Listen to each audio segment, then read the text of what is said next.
Muy bien, gracias. Gracias por su paciencia, doctora Citlali Reynoso Ramos. Muchas gracias por su paciencia, a usted y a nuestros invitados, desde luego también por su paciencia también para con nosotros en este día viernes 19 de septiembre, un aniversario más, 8 años ya de aquel devastador sismo de 2017 y corríjanme, pero ya 41 años, ¿no? Del otro sismo hace así más de 40 años. Gracias nuevamente por su paciencia, enteramente agradecidos ante la complicación tecnológica.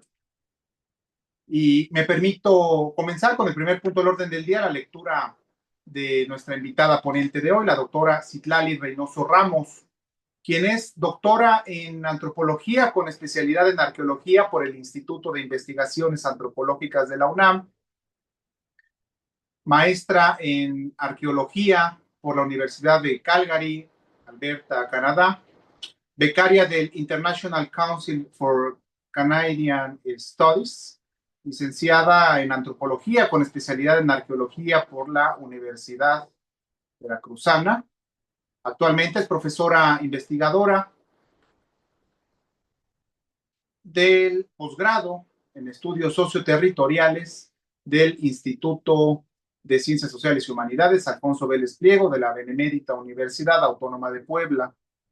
Tiene 20 años de experiencia docente a nivel licenciatura y posgrado, maestría y doctorado. Es miembro del Sistema Nacional de Investigadores, SNI, nivel 1.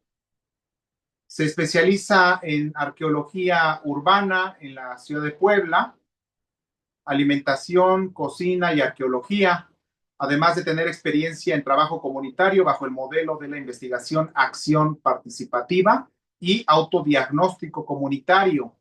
Actualmente su interés de investigación se centra en la ciudad, los procesos socioterritoriales y su relación con el patrimonio arqueológico, el palimpsesto, el giro espacial, la decolonialidad en arqueología, así como la arqueología del pasado reciente.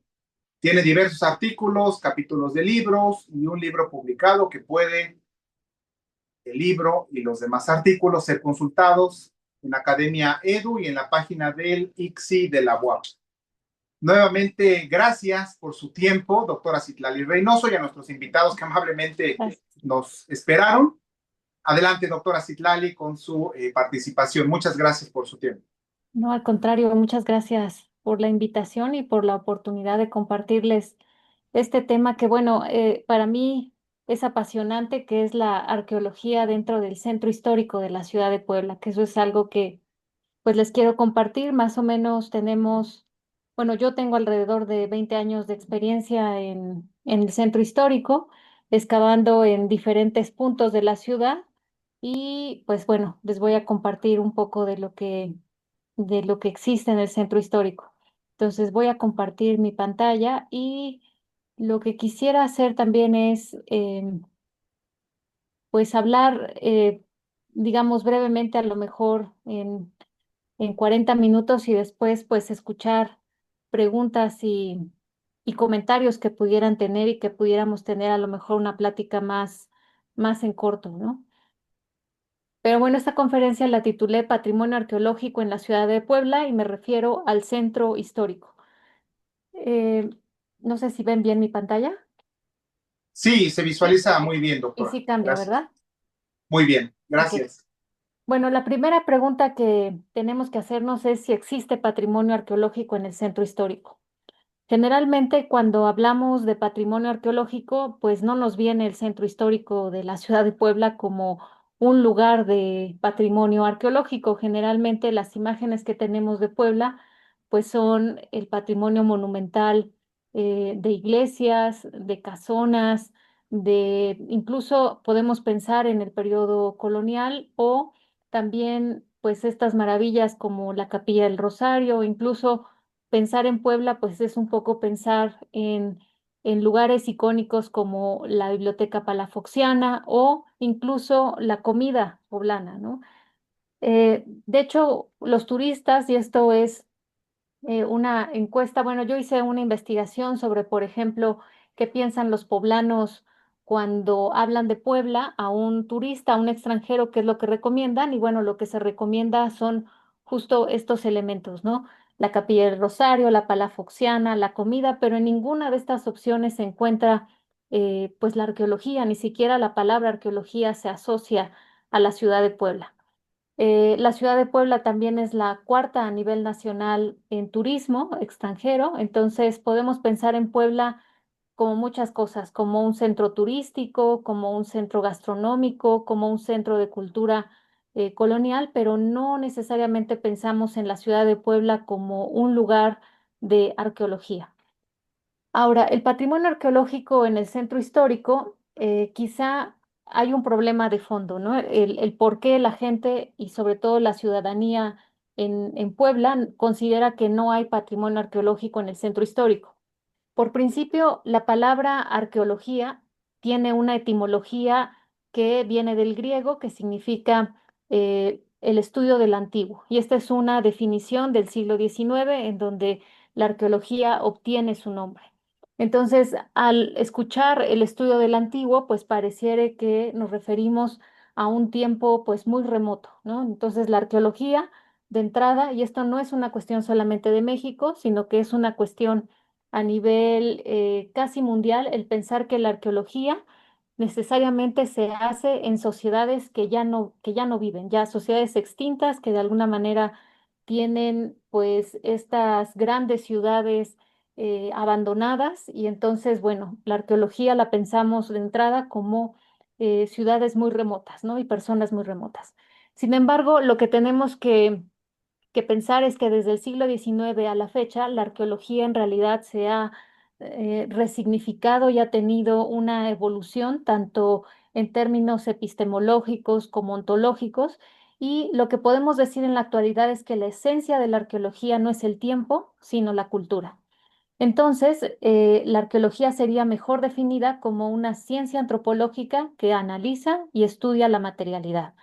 Ahora, ¿a qué me refiero con materialidad? Que esto es algo, un enfoque muy nuevo en la ciencia humana y en general, por ejemplo, este enfoque en la materialidad ha impactado en diferentes disciplinas, pero a la arqueología de manera muy, muy especial, porque la materialidad habla de aquella relación que se establece entre las cosas y las personas. Es decir, Mm, no es que no nos interesen los objetos, porque la arqueología en el siglo XIX tuvo una fascinación por los objetos y todo rondaba alrededor del objeto, ¿no? Entonces, hay muchos artefactos, por ejemplo, para tener mediciones precisas, pesos precisos, o sea, como esta visión muy positivista de la ciencia aplicada a la arqueología del siglo XIX. Sin embargo, en la actualidad no es que no nos importen los objetos, sino lo que nos interesa es lo que está en medio de las cosas y las personas. Es decir, lo que nos interesa es la relación que se establece entre el mundo de los objetos y las personas.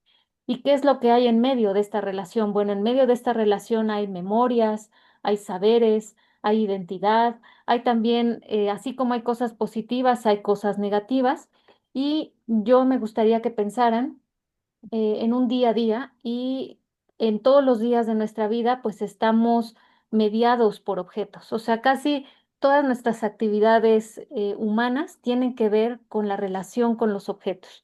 Y yo les puedo casi asegurar que si les pido que abran, por ejemplo, sus carteras o sus bolsos, muchos de ustedes, si les pido que seleccionen un objeto que tenga una memoria muy significativa, muy sensible, todo mundo podría sacar un objeto, ya sea una fotografía, un recuerdo de alguien, algún elemento que de alguna manera estamos cargando, ¿no? Todos los días. Y esto es la materialidad. La materialidad es esa relación que se establece entre cosas y personas. Y en ese sentido, bueno, nos interesa, como les decía, no tanto el objeto en sí mismo, sino nos interesa la relación que existe entre estos dos aspectos. Y otro elemento importante de la arqueología contemporánea es que si el tiempo ya no es la esencia de la arqueología y es la cultura, por lo tanto podemos hacer arqueología el día de ayer, o sea, todo lo que tenga que ver con análisis de materialidad, sin importar la temporalidad, de alguna manera se define como trabajo arqueológico. Ahora, por sitio arqueológico, por ejemplo, porque también tenemos la idea de que los arqueólogos solo trabajan en sitios arqueológicos y tenemos la idea de que pues estos sitios arqueológicos pueden ser Chichén Itzá, Teotihuacán, ¿no? Esta imagen arquetípica del sitio arqueológico, pero en realidad un sitio es un hallazgo o un contexto que ha sido excavado o ni siquiera excavado, sino simplemente analizado bajo la metodología arqueológica. Y la metodología arqueológica se basa en algo que llamamos estratigrafía. Entonces, yo puedo hacer un análisis arqueológico, por ejemplo, de una fachada de un edificio, ¿no? Puedo hacer un análisis arqueológico de incluso las memorias de las personas. Entonces, no necesariamente el arqueólogo hace trabajo solamente en estos sitios arquetípicos en los que pensamos, sino la posibilidad es amplísima. Ahora, ¿cuál es el problema central en la ciudad de Puebla? Bueno, en la ciudad de Puebla existe una, una narrativa histórica que hemos repetido o que han repetido desde la fundación de la ciudad una y otra vez, historiadores coloniales, historiadores contemporáneos, que tiene que ver con el proceso de fundación. Y en este proceso de fundación, lo que dice Motolinía es que para fundar la ciudad de Puebla se escogió un paraje en donde no existiera ciudad indígena. De alguna manera, lo que dice Motolinía es que buscaron un espacio vacío donde no hubiera ciudad pues de las poblaciones originarias para que ya no se tomara más tierra indígena. Y esta idea del vacío, o que en Puebla, debajo de Puebla no hay nada, se ha repetido desde época colonial, o sea, los historiadores coloniales la han repetido hasta la fecha. Y esto ha generado de alguna manera em, una cierta tendencia a pensar que, bueno, en Puebla y en el centro histórico de Puebla no es necesario hacer arqueología porque no se van a encontrar vestigios prehispánicos, ¿no? Eso es lo que de alguna manera se ha repetido una y otra vez. Ahora, por un lado, si tomamos en cuenta el argumento que al inicio les platico, pues no tendríamos que pensar necesariamente en vestigios prehispánicos para tener que hacer arqueología en la ciudad de Puebla, sino que tenemos que pensar que, por ejemplo, la ciudad misma es un contexto arqueológico y una manera de definir la ciudad sería un estrato arqueológico en formación, vivo, ¿no? Que de alguna manera está todavía generando estratos de significado y estratos culturales que se van depositando, ¿no? Entonces, cuando hablamos del patrimonio arqueológico de Puebla, me refiero a una serie de contextos y de características heterogéneas en temporalidades, y aquí debo decirles que sí hay materiales prehispánicos en la ciudad de Puebla.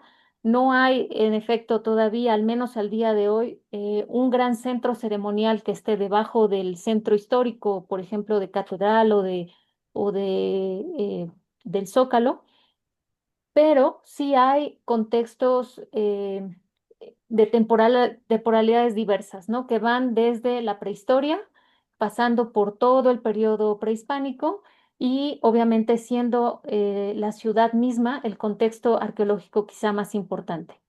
Sin embargo, la pregunta sigue vigente, ¿no? En Puebla hemos encontrado vestigios o eh, evidencia, digamos, de presencia humana desde el periodo formativo, que estamos hablando del 1200 antes de Cristo, al periodo clásico, que estamos más o menos hablando del 100 después de Cristo al 800 después de Cristo, y del periodo posclásico, que sería del 800 después de Cristo al 1500, bueno, 1521 es cuando se considera el corte, ¿no? Y de ahí, bueno, también tenemos periodo colonial y tenemos también periodo industrial y toda la secuencia de la ciudad. Entonces, de todas maneras, existe un problema central a resolver. O sea, ¿por qué existe presencia humana? Porque sí hay evidencia de presencia humana, eh, dispersa, pero en cantidades también menores, pero existe presencia humana y existe un contexto arqueológico muy importante que se descubrió en el año 2010 por el arqueólogo Arnulfo Allende en este lugar que se llama Casa de Mendrugo, que está en la 4 Sur, si no recuerdo, es como 300 algo. Y ese contexto en Casa de Mendrugo descubre este colega y amigo Arnulfo Allende un entierro con una ofrenda del periodo formativo, es decir, del 1200 antes de Cristo. Ese es el contexto arqueológico más antiguo que hasta ahora se ha explorado en la ciudad de Puebla. Y otro sitio que les voy a mostrar es el Paseo de San Francisco, que quizá sea uno de los más relevantes en la ciudad. Ahora, este patrimonio que es heterogéneo en temporalidades y en características, podemos decir que se encuentra en un proceso incipiente y fragmentado de patrimonialización. ¿Esto qué significa? Que todavía la ciudadanía y también las mismas instituciones de la ciudad, como por ejemplo parte del ayuntamiento, no puedo decir que todo porque la gerencia del centro histórico ha hecho un muy buen trabajo, pero digamos, la patrimonialización significa cuando estos contextos o estas evidencias ya se apropió la población de ellas, ya hay un sentido de pertenencia y de decir, es que esto es nuestra historia, ¿no? Y además queremos protegerlo. En eso, por ejemplo, pues podemos decir que todavía hay un proceso muy incipiente, muy fragmentado de patrimonialización y la ciudadanía en general no conoce este patrimonio por varias razones.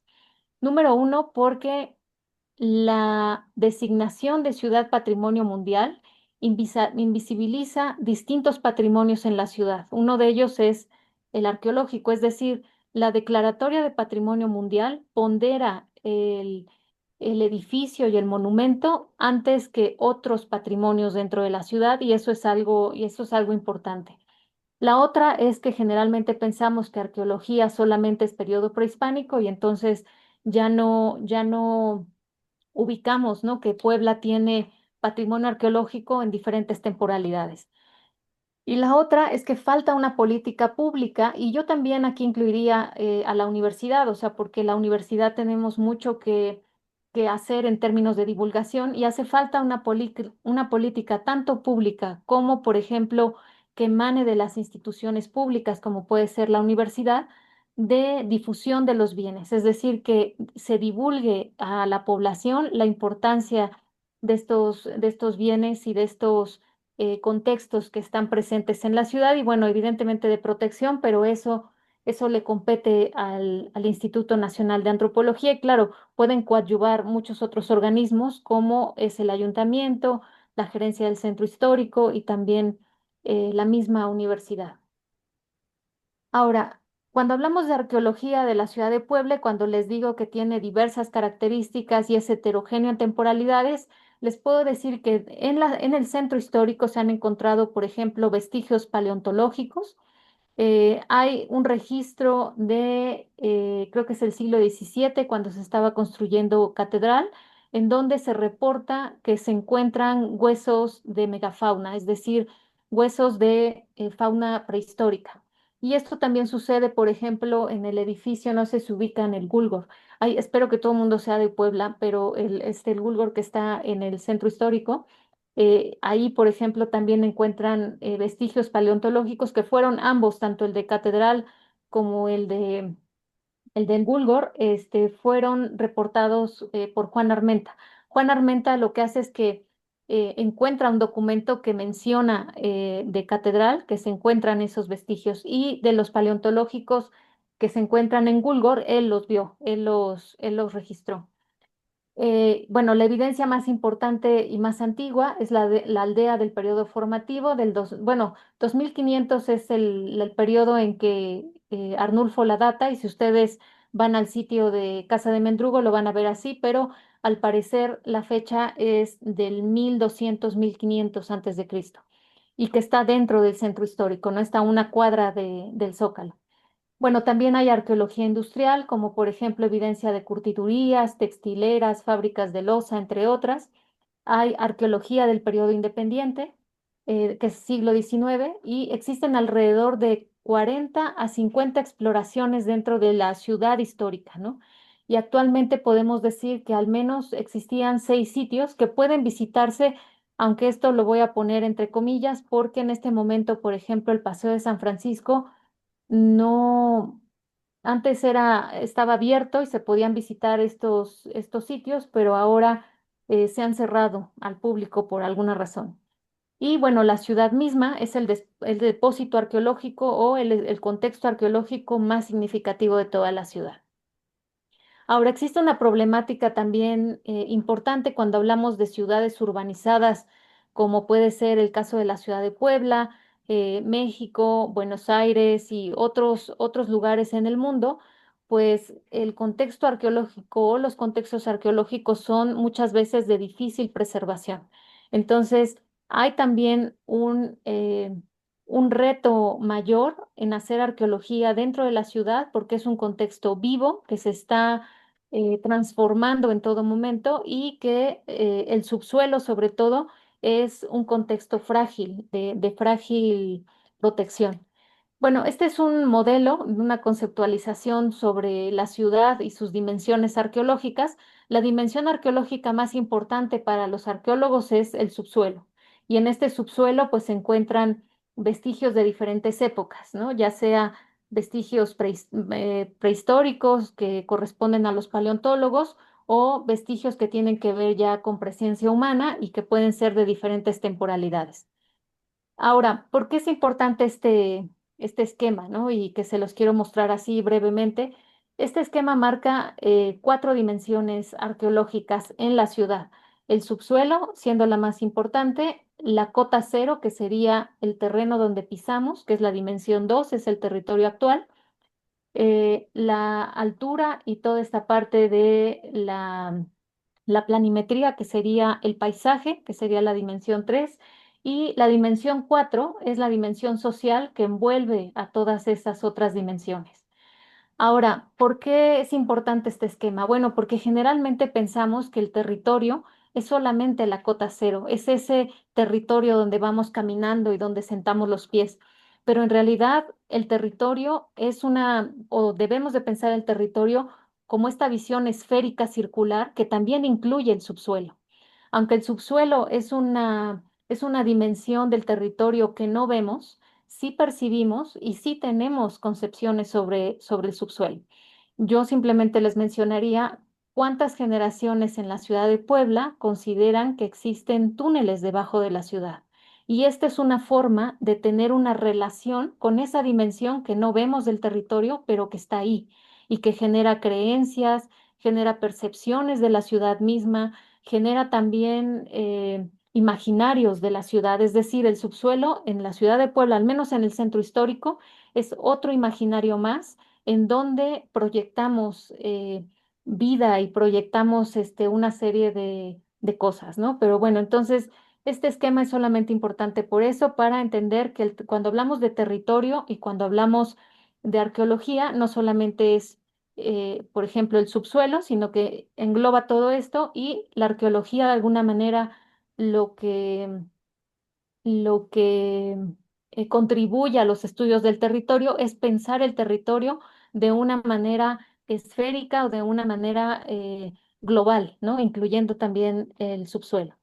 Bueno, y esto nos hace pensar en justo el territorio como un proceso, pero bueno, esto yo creo que mejor más bien me voy a enfocar en esta parte del subsuelo, en donde sí, en efecto, el subsuelo es la dimensión arqueológica más importante para los arqueólogos porque eh, la forma en cómo vivimos ahora, en algún momento, esa capa en la que vivimos, que es la cota cero, que es el piso donde nosotros transitamos, en algún momento eso va a llegar al subsuelo, ¿no? Y ahora dicen, bueno, pero ¿cómo llega todo eso al subsuelo?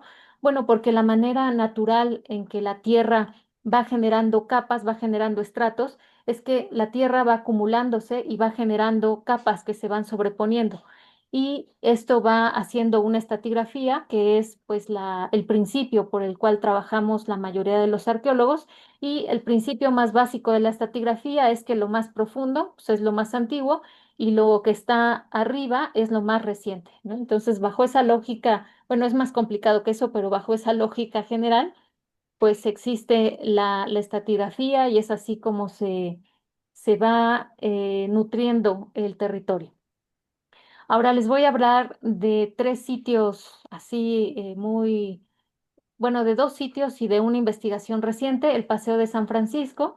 No sé si ubican el Paseo de San Francisco, pero en el centro de convenciones que está sobre el Boulevard 5 de Mayo y Arroyo Xonaca, créanme que hay mucha gente poblana que no conoce el Paseo de San Francisco porque está detrás del centro de convenciones, y este fue un proyecto que se hizo en 1990, creo que del 96 al 98 se empezaron a hacer excavaciones arqueológicas a la par de que hacían este pues proyecto muy grande que fue el centro de convenciones.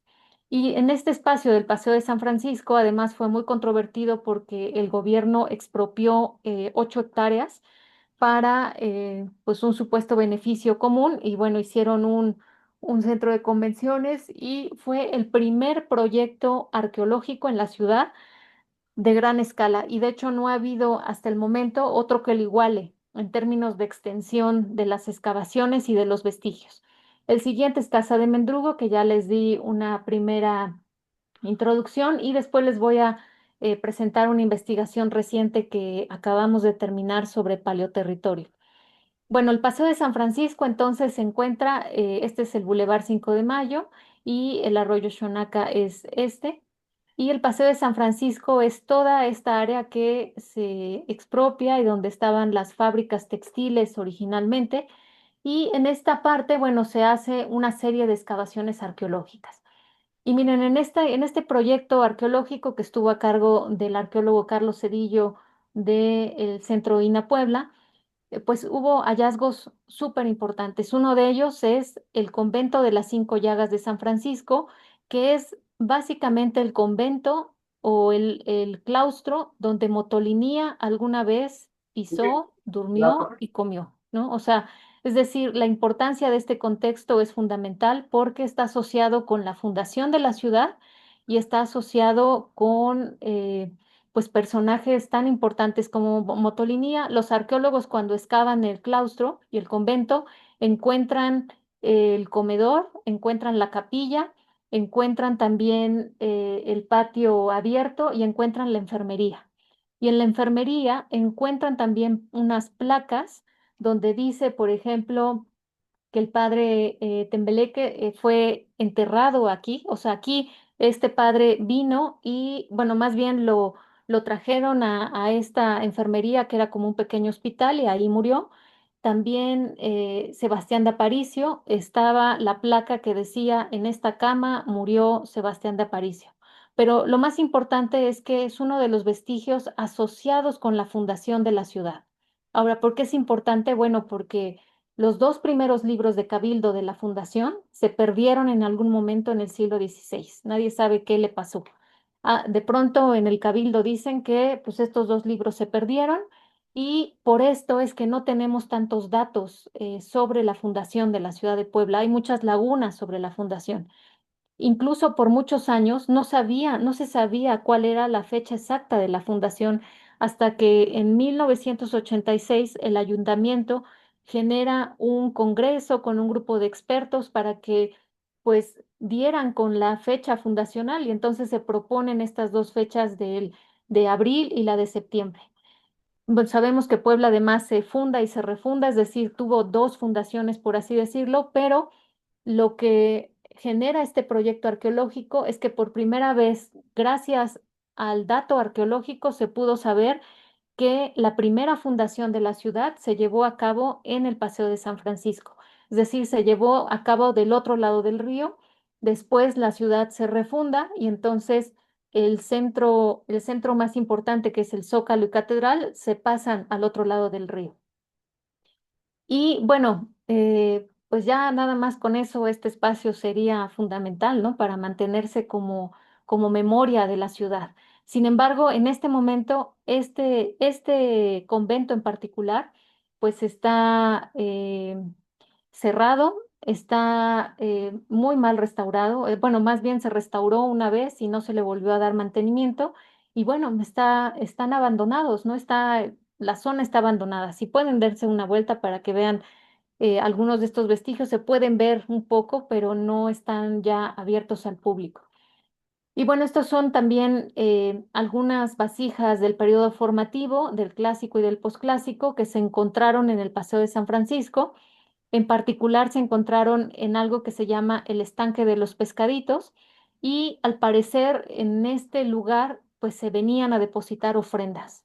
Algo que es muy interesante es que lo que vemos en Puebla es que hay ciertos espacios y lugares como es el Paseo de San Francisco en donde observamos que la gente no, lo que todavía no sabemos es, lo que creemos es que es gente de Cholula y de quizá otros señoríos alrededor del valle que venían a depositar ofrendas a los manantiales de agua dulce. Como ustedes saben, Puebla tiene manantiales, un sistema de manantiales de agua dulce y de agua azufrada. El Paseo de San Francisco tiene esta característica interesante que los manantiales son de agua dulce. Y entonces ahí hemos registrado una serie de ofrendas que están relacionadas pues con los cuerpos de agua y con los manantiales. Y estas ofrendas empiezan desde el periodo formativo, es decir, 1200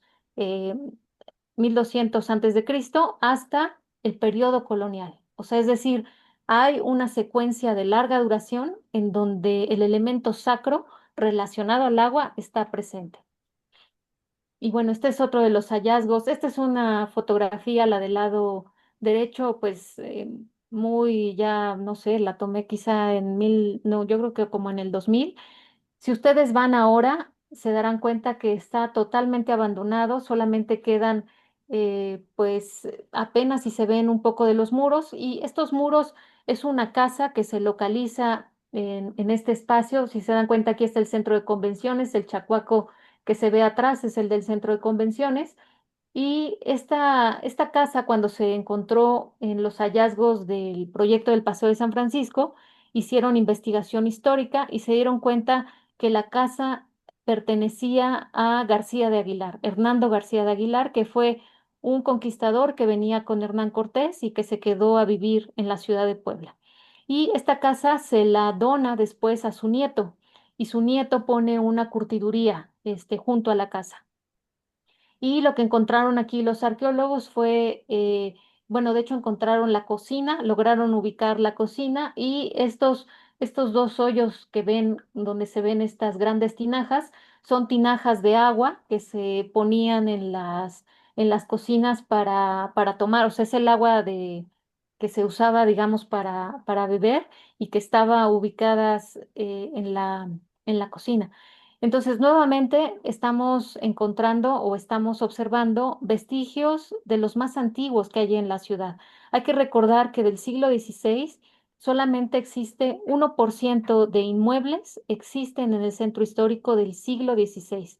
Casi todo nuestro centro histórico es siglo XIX, pero siglo XVI es algo que apenas si sobrevive y estos vestigios solamente por ser parte del siglo XVI, pues tendrían que ser fundamentales para la historia de la ciudad. Bueno, este es un poco el plano que hicieron los compañeros arqueólogos. Como les digo, esta excavación estuvo a cargo del arqueólogo Carlos Cedillo y bueno, aquí localizaron la cocina y pues lograron definir esta casa, ¿no? Algo interesante, yo después esta casa la retomé para mi tesis de doctorado y lo que pude ver es que correspondía la disposición de la cocina, porque yo estudié cocinas y cuestiones de alimentación, pero la cocina correspondía a una cocina no señorial, sino a una cocina rural.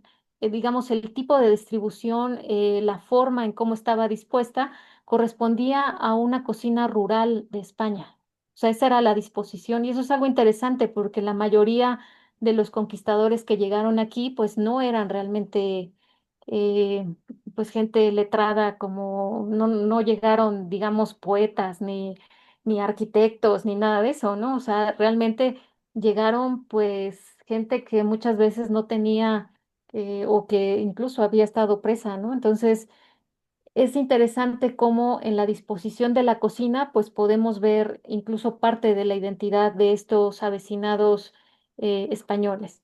Bueno, otro contexto en el Paseo de San Francisco son las curtidurías. Y la industria de la curtiduría, yo sé que la industria, por ejemplo, de la loza, la Talavera, es lo que más conocemos en la ciudad de Puebla y de lo que estamos muy orgullosos, pero otra de las industrias muy importantes que aparecen desde el siglo XVI y que de hecho nosotros como arqueólogos creemos que es parte de esa tradición indígena que se continuó, es la curtiduría. ¿Y por qué creemos que es una tradición que venía desde época prehispánica? Porque en particular el valle de Puebla, que este valle de Puebla se llama Cuetlaxcoapan, Huitzilapan, había pues encinos a los alrededores, ¿eh? Había encinos, huizaches, que son las cortezas utilizadas para el curtido de pieles. Y de hecho, Motolinía y otros cronistas españoles mencionan la habilidad de la comunidad indígena para el curtido. Y ellos mencionan, es que ellos tienen ya pues un conocimiento previo y tienen recetas previas que de hecho compartieron y que pues se mezcló ahí la curtiduría o el conocimiento de las curtidurías también fue una especie de sincretismo, ¿no? Porque este sistema de tinas, que son tinas cuadradas, eh, es una tradición europea, pero seguramente la forma en cómo se mezcla las pieles con diferentes raíces, etcétera, era una tradición indígena. Bueno, esta es una, para mostrarles una curtiduría europea, que son los noques circulares, y de hecho hay en la Casona de los Sapos, es un hotel que está ahí en Los Sapos. Si entran al restaurante, verán que existen estos noques circulares que están ahí, que también fueron excavados arqueológicamente y los encontraron compañeros arqueólogos. Esa excavación la hizo el arqueólogo Arnulfo Allende y el colega Eric Chiquito. Entonces, este sistema de curtido con los noques circulares, bueno, pues también existe en Puebla y se ha registrado arqueológicamente.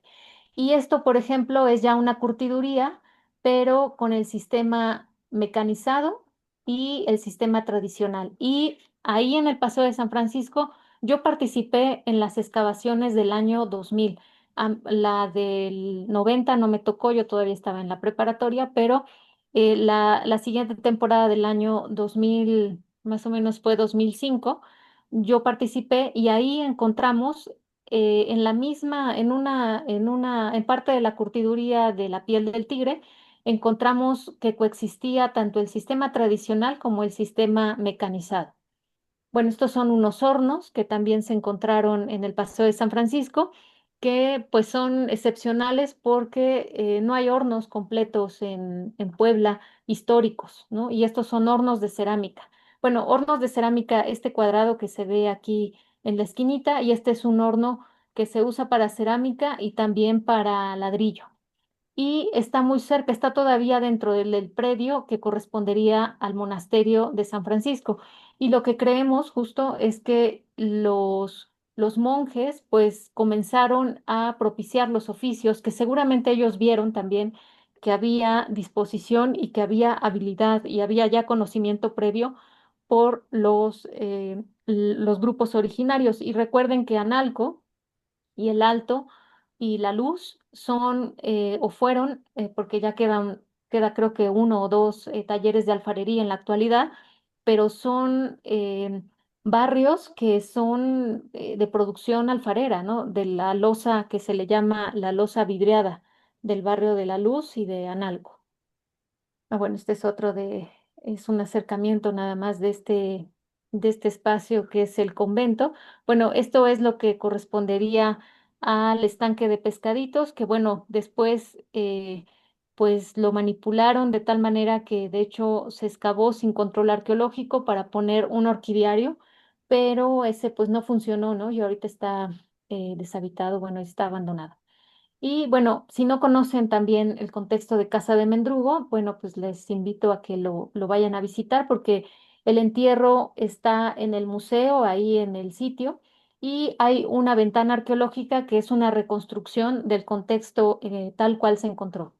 La importancia de Casa de Mendrugo es que por primera vez pues se encuentra un contexto de este tipo, ¿no? Es decir, con un entierro y con una ofrenda. Esto ya es algo excepcional. O sea, lo que habíamos encontrado era, por ejemplo, estas ofrendas que estaban en manantiales, en cuerpos de agua, pero no se había encontrado pues un contexto como este, o sea, donde tenemos además piedra verde traída del Golfo, tenemos piritas que se traen también, no son de aquí, se traen de otra parte, las conchas, que de hecho apenas vino una compañera arqueóloga especialista en conchas y nos dijo que estas eran de Guerrero.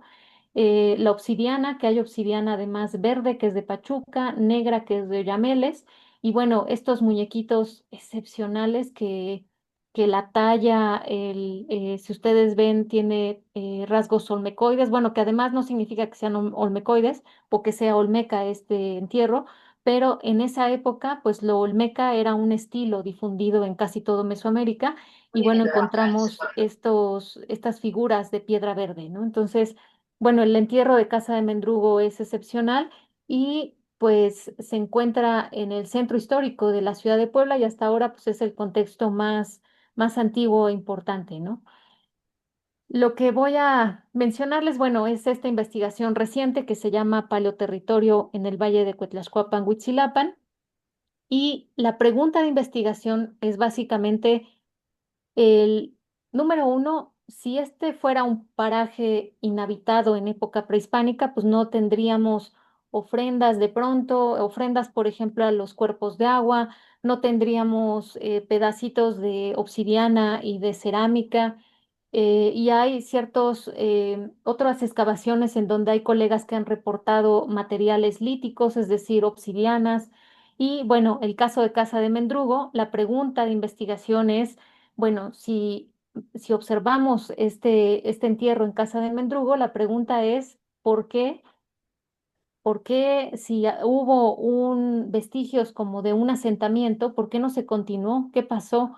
¿Qué factores quizá del territorio ambientales influyeron para que hubiera habitabilidad o no en el valle, ¿no?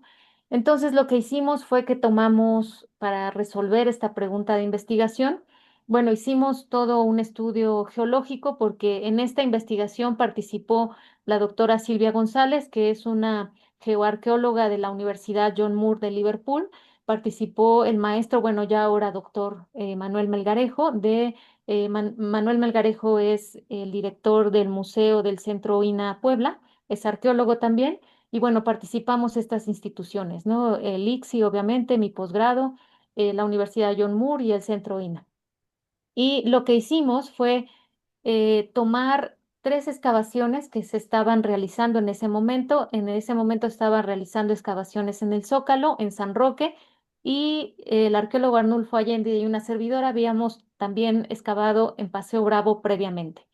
Y lo que hicimos con estas tres excavaciones es que en algunas excavaciones, este es un dibujo del perfil, es decir, de la pared que resulta de la excavación, y tomamos muestras de tierra. Y tomamos muestras de tierra sobre todo de los contextos menos perturbados, como por ejemplo aquí sería a partir de la capa 5, la 6 y la 7. Ahora, ¿para qué tomamos estas muestras de tierra? Bueno, lo que queríamos saber es si podíamos identificar restos de polen. Ahora, ¿por qué de polen? Bueno, el polen es un material que nos puede decir qué especies de vegetación existían y con eso podemos inferir condiciones del clima. Nuestra hipótesis era que si digamos, cuáles eran las condiciones climáticas, ambientales del valle para que quizá no se propiciaran asentamientos. Una de las principales hipótesis era que quizá había pues inundaciones prolongadas, ¿no? No solamente por el río, sino por los manantiales de agua que había, por los escurrimientos, en fin. Y lo que se hizo, bueno, esta es un poco la técnica del muestreo, que se muestrea para tomar polen se muestrea pues el perfil completo y después se observan a microscopio y se hacen otras pruebas. Y entonces, bueno, ya en el microscopio se observan los granos de polen y podemos identificar, por ejemplo, los granos de si había pinos, si había ciertas plantas, ¿no?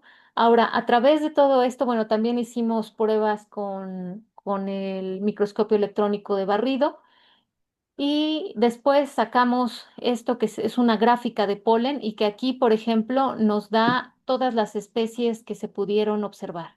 Y esta es la profundidad a la cual se encuentra.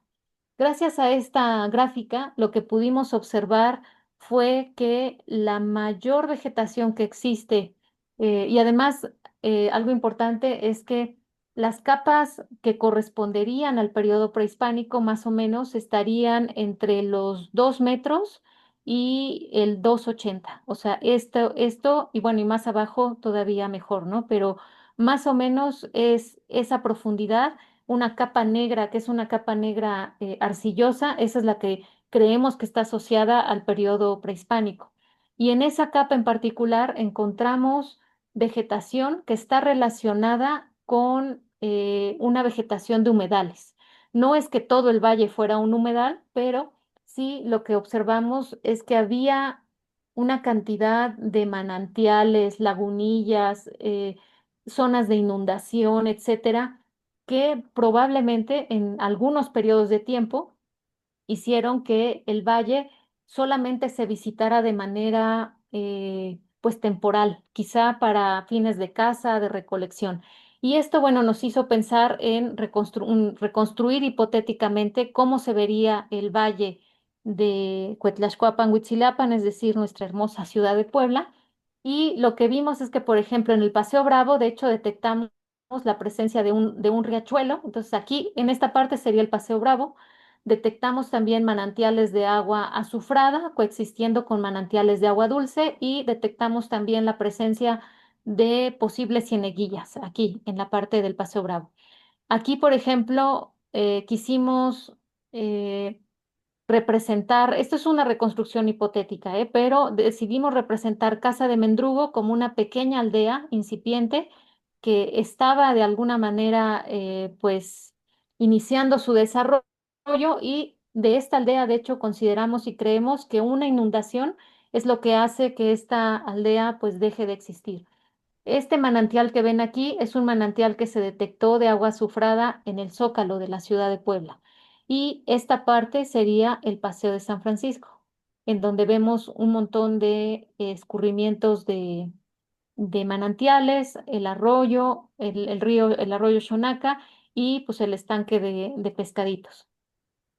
Y bueno, eh, hay un contexto importante en el Zócalo, se hicieron excavaciones arqueológicas justo en pandemia y una de las excavaciones lo que demostró es la presencia de un manantial de agua azufrada. Y entonces, de este manantial de agua azufrada, lo que nosotros creemos, además por las características de ese contexto, es que habían fragmentos de cerámica. No había evidencia de ofrendas como lo vemos en el Paseo de San Francisco, porque no hubo piezas completas, hubo fragmentos del periodo formativo, o sea, contemporáneo a Casa de Mendrugo. Lo que creemos es que este manantial fue aprovechado por esa gente que estaba en quizá una aldea o una ocupación muy menor, muy pequeña en Casa de Mendrugo y que duró además poco tiempo. Y entonces, al ser aprovechado este manantial, bueno, alrededor de los manantiales de agua azufrada, eso sí está reportado tanto arqueológicamente como etnográficamente, se hacen actividades de caza y recolección. Entonces, ahí, bueno, vemos a una mujer y además intencionalmente pusimos a una mujer cazando con cerbatana porque la ilustración arqueológica pues no está exenta de machismos y casi toda la historia de la ilustración arqueológica pues se ha puesto a la mujer en actividades como de subordinación. Y sabemos además que las mujeres cazaban, eran guerreras, eran gobernantas, etcétera, ¿no? Pero bueno, aquí pusimos a una mujer cazando aves con la cerbatana, a otra mujer haciendo un ritual de agradecimiento por el agua que se toma, que esto también está reportado etnográficamente, y pues a los compañeros varones también realizando actividades de recolección de plantas, y también sabemos que los manantiales de agua azufrada en época prehispánica eran considerados con un potencial medicinal. Entonces, muchas veces al manantial de agua azufrada se va para recolectar agua para beberla.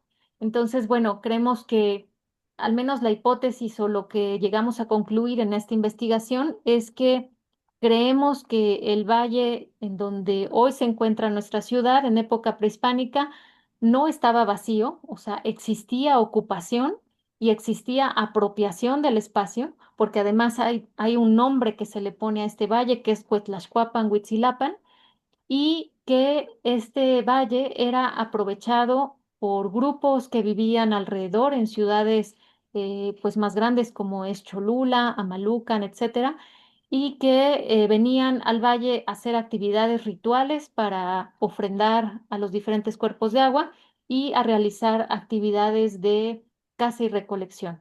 Y lo que podemos decir, digamos, en este momento es que en el periodo formativo es cuando sí observamos pues en Casa de Mendrugo una posible aldea incipiente, incipiente porque al parecer estaba iniciando y pues llega, lo que creemos es que una inundación es lo que hace que este asentamiento no prospere en el tiempo, ¿no?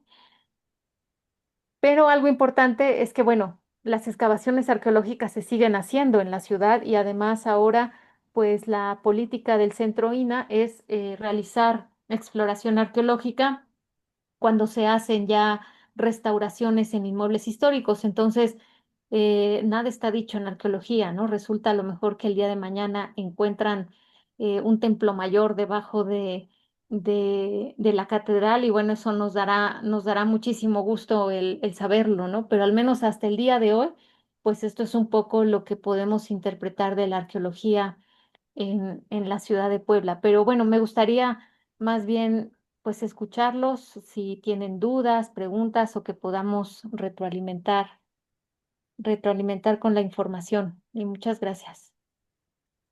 Al contrario, enteramente agradecidos con usted, doctora Citlali Reynoso Ramos. Gracias por su paciencia, por las complicaciones tecnológicas, a usted y a nuestros invitados virtuales. Sumamente enriquecedora su disquisición.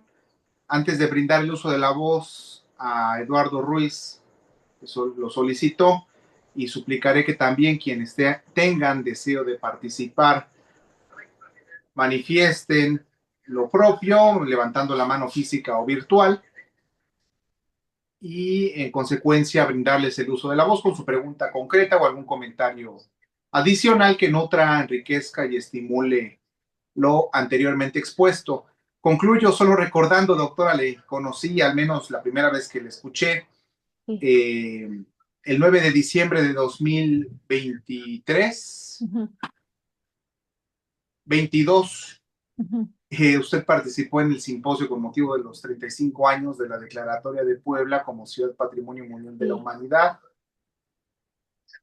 con la UAP, y el nombre de su conferencia se tituló El futuro del pasado, desafíos del patrimonio arqueológico en el centro histórico de la ciudad de Puebla. Y ahora que nos reencontramos hace 2 semanas, usted amablemente me recordó sobre la pregunta que le externé sobre la tecnología LIDAR, así es. Lighting Detection and Ranging, con la que se han localizado numerosos vestigios arqueológicos, sí, en algunos estados como Tabasco, Quintana Roo, Sí, y que si bien usted me comentó que ya había algún avance, alguna investigación en ese sentido, es mi sí, pregunta hacia usted, doctora, sí. eh, de la tecnología LIDAR en Puebla, Ujú, ujú. ¿qué puede usted compartirnos? Sí, fíjate, bueno, me acordé de ti porque me acordé que me hiciste esa pregunta en aquel congreso y yo te decía, no, pues no hemos usado realmente el radar LIDAR. Y en ese momento recuerdo que te dije, y además, bueno, no sé qué tan útil sea en la ciudad, ¿no? Pero no conocía yo a Joseph Ligoret y todo lo que han hecho en la ciudad de Mérida. Y por ejemplo, el caso de Mérida es excepcional, donde con el radar LIDAR se pueden hacer interpretaciones de topografía y ellos, por ejemplo, han logrado detectar ciertos vestigios gracias a ese radar, el uso del radar LIDAR, incluso en contextos urbanos, porque el radar te permite como quitar capas, ¿no? Del territorio. Entonces, quitas esa capa de los monumentos o de la ciudad y entonces se queda la topografía, por así decirlo, como si quitáramos la ciudad y vemos el suelo, ¿no? Tal cual. Entonces, no es una técnica, digamos que solamente con eso ya descubras algo, pero sí puedes observar la topografía y tener ciertas interpretaciones, y eso es lo que ha sucedido en el caso de Mérida. Y aquí en la ciudad de Puebla, excavamos en colaboración con el INAH una casa de la universidad que se llama Casa Toledo y ahí aplicamos tecnología LIDAR, pero fue para el registro de los vestigios y ahí en esa casa encontramos dos pozos de agua, dos pozos artesianos y bueno, van a ser valiosísimos los modelos para divulgación, ¿no? Que la gente, de hecho, con ese modelo puedes sentir como si estuvieras dentro del pozo y puedes ver pues todos los detalles. Entonces es pues muy interesante y hay aplicaciones diversas de ese, pues de esas nuevas tecnologías que déjame decirte que además los compañeros arqueólogos más jóvenes pues es lo que ya usan, así como si fuera eh, o sea, a mí me enseñaron a dibujar con lápiz y con papel milimétrico y ahora las nuevas generaciones pues ya utilizan el LIDAR para dibujar. Entonces sí, sí es una tecnología pues interesante que se puede aplicar. De acuerdo, sí, gracias, gracias, muy amable. Como ahora ya el AutoCAD es el elemento diario de cada Sí, arquitecto, ¿no? Y en el sector de la construcción. sí, sí. Gracias, muy amable, doctora Citlali. En el orden de intervenciones, en primer momento visualicé a Eduardo Ruiz. Adelante, Eduardo, con la activación de tu micrófono para escuchar tu intervención. Y en segundo momento, Arturo Gómez. Insisto e invito a quienes desean intervenir a hacer lo propio con mano física o mano virtual para enlistar su intervención. Adelante, Eduardo, por favor. Un gusto, doctora, desde el municipio de Amozoc. Ah, muy bien. Eh, pues más que nada era mi pregunta basado en la posibilidad de si cabría la posibilidad de haber basamentos o templos prehispánicos en la zona del Zócalo de la ciudad de Puebla, si hay esa posibilidad o si hay algunos estudios. En su momento ya la había escuchado y hasta se me adelantó. Probablemente puede haber algo debajo de la catedral, pero no lo sabemos. Entonces, ya hay algunos avances sobre eso. ¿Qué nos podría usted compartir, doctora Ciclali? Sí. Gracias. No, al contrario, gracias a ti. Mira, en el Zócalo de la ciudad se han excavado en dos ocasiones arqueológicamente. La primera excavó el arqueólogo Arnulfo Allende en el 2000, creo que fue 2009, y recientemente excavó el arqueólogo Manuel Melgarejo. En esas dos excavaciones, al menos en las aproximadamente que serán unas 30 excavaciones, sumando las que hizo en la primera temporada y en la segunda, no se encontraron evidencias de algún basamento piramidal, pero en esta última, pues hay el descubrimiento de un contexto que excavó la arqueóloga Elvia de la Barquera, en donde sí hay este manantial que les mostré, hay evidencia de un manantial de agua azufrada que tenía asociada cerámica del periodo formativo y que coincide con la cerámica de Casa de Mendrugo, que estaría pues, a una cuadra. Eso es lo que se ha encontrado.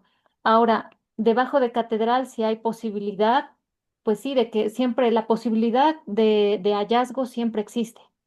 Ahora, sin embargo, digamos, para que existiera una ciudad monumental como tal, monumental, eso no estoy segura porque tendríamos ya que haber visto, no sé, de pronto se abren excavaciones para meter drenaje, ¿no? Y creo que recientemente se abrieron, no sé si enfrente, de hecho, de la 16 de septiembre, y pues yo de pronto me daba como mis vueltas para ver y no hubo pues evidencia así como una cosa monumental. Sin embargo, yo sí creo que la posibilidad de hallazgo sí existe y las posibilidades de apropiación del espacio son, o sea, lo que a mí me interesa de la ciudad de Puebla es que existe una apropiación compleja del espacio, que no está solamente relacionada con la forma de tradicional de hay ausencia o presencia de una ciudad monumental. Lo que yo veo es que hay formas de apropiaciones más complejas que eso, que sí creo que este valle estaba apropiado, eso sí, no estaba vacío. Esa idea del vacío es una narrativa colonial de imposición para decir, pues si aquí estaba vacío, oye, pues esto no es una invasión ni es un despojo, pero esto no, ni estaba vacío, estaba apropiado y sí creo que había contenidos también incluso simbólicos. Entonces, a lo mejor una gran pirámide, por ejemplo, debajo de la catedral, pero nadie quita como que haya un pequeño adoratorio, ¿no? Quién sabe, eso nos podría sorprender, porque sí hay reportes, por ejemplo, de la Fundación Alemana, que encontraron y registraron un pequeño adoratorio en la cima del Cerro de la Paz. Y los arqueólogos, por ejemplo, que excavaron también en el fuerte de Loreto, también encontraron cerámica del periodo formativo. Entonces, yo creo que esos vestigios sí pueden existir, ¿no? Pero también, pues depende muchas veces de la posibilidad de excavación, pues, de también lo azaroso que puede ser el hallazgo. Y también hay un hallazgo importante en, por ejemplo, el Museo Amparo, en los años, si no mal recuerdo, fue 86, 85, excavó ahí el arqueólogo Fernando Cortés de Bradesfer y encontró pues una cantidad considerable de obsidiana, de navajillas de obsidiana y un cascabel de metal. Entonces, sí creo que puede haber contextos que quizá pues nos pongan a pensar, ¿no? Que para qué se utilizaba todo este valle. Pero sí creo que también o sea, es más difícil muchas veces interpretar un territorio donde ves estas evidencias esporádicas a decir, ah, pues sí, aquí hay una ciudad, porque la ciudad o un asentamiento como ciudad monumental es fácil de detectar, pero lo otro es mucho más complejo y creo que corresponde más bien como a un sistema territorial que quizá estaba conectado con otros sitios, como puede ser Cholula en su caso, ¿no? Pero sí, al menos hasta ahora, pues eso es lo que hay. Arturo, de hecho, que está levantando la mano, él tiene una investigación interesantísima de orientaciones astronómicas de iglesias. Y, por ejemplo, ahí también hay una beta, ¿no? Que todavía se tiene que investigar y que, bueno, algunos templos en la ciudad de Puebla coinciden con orientaciones astronómicas prehispánicas y esto también ya lo había abordado Tiji en su momento. Entonces, lo que te puedo decir es que es interesantísimo, o sea, y parece que hay poco, parece que hay evidencias sutiles, pero pues son súper interesantes. Ujú. Muy amable, doctora Sí. Citlali y Eduardo. Efectivamente corresponde el uso de la voz a quien lo solicitó, Arturo Gómez Ruiz. Adelante, Arturo, con tu micrófono, por favor. Gracias. Sí, bueno, pues primero felicitarles por la temática, ¿no? Creo que es en un buen tiempo, ¿no? Que ahora que se están retomando estas discusiones de Puebla, porque vienen los centenarios, ¿verdad? En algunos años. Y creo que para seguir un poco en esa temática, bueno, hacia allá va mi pregunta, ¿no? Es muy recursivo esto de decir, ¿no? Hasta dentro de los propios historiadores que Puebla, que en la ciudad de Puebla no había nada antes, ¿no? Y que estaba vacío. Y en ese sentido la pregunta es, bueno, sabemos de que, pues como ya dijo, sí, sí había algo, pero al momento del contacto, en el posclásico, el territorio que ahora ocupa la ciudad de Puebla, imagino le pertenecía a alguno de los señoríos, ¿no? Prehispánicos. ¿Se sabe a cuál señorío le pertenecía? Sí, pues dentro del Códice Cholula, por ejemplo, aparece la ciudad de Puebla y parece que una parte al menos del territorio que hoy ocupa la ciudad pertenecía a Cholula. Sí, en efecto. Y si tú observas el material cultural, o sea, es decir, si yo no tengo mucha idea, pero observo cuando encontramos pedazos de cerámica de donde, por ejemplo, en el posclásico, sí son de procedencia cholulteca, pero también la ciudad, digamos, no todo el territorio era de Cholula, había un límite, hay una frontera con el señorío de Cuautincha y parece que también con Totimihuacán. Entonces, es un área, digamos, en donde convergen diferentes señoríos, pero al menos, digamos, el centro histórico, lo que sería el Zócalo, sí, sí es Cholula. Ok, Ujú. gracias. Pero Y posclásico, la sí. fuente sería la historia tolteca chichimeca. Para Cuauhtinchan sí, y para esto de Cholula, el códice Cholula, pero además, cuando tú lees algunos documentos relacionados con la fundación, a quien se le solicita indios en servicio es a Cholula. Y Cholula hay un códice que estudia Sepúlveda que dice que ese códice lo que dice es que estaban tan cansados de que los tripas, porque les decían así, los tripas blancas les pidieran indios y no querían que estuvieran cerca de ellos, que decidieron darles esa porción o sea, decidieron darle la porción de territorio para que estuvieran lejos. Y al parecer fue pues pues sí, fue una porción de Cholula, la más amplia.